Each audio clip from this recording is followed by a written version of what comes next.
So next up we have one of the most famous guns in film history, probably the most famous of all. Sean Connery was James Bond, in my opinion, the greatest James Bond. When they were doing the publicity campaign From Russia with Love, they had a very elaborate photo session, and Connery showed up in his tuxedo and ready to become Bond for the promotion. And the intention was to shoot him with his gun, and they realized they hadn't brought a gun. So there was a little concern about how can they do this. There's no pistol on set.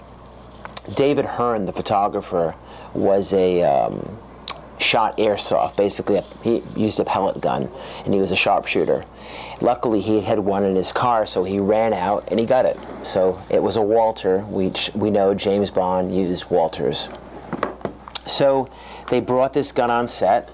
Sean Connery had no idea there was a problem, and they used this pistol to shoot the famous images of Sean Connery, which became the most famous image in the history of Bond. This is the most recognizable image.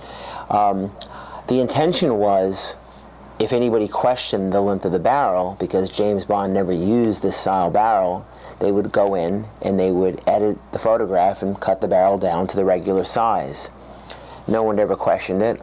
Off it went, and 4 movies later, arguably the most famous gun in cinematic history, was never used in a movie. This gun was solely used in publicity and became the iconic imagery of James Bond, seen everywhere on the poster, the British quad, and all the advertising campaigns. In 2010, Christie sold this gun for $437,000. We're re-offering it. This time we're starting back at $200,000.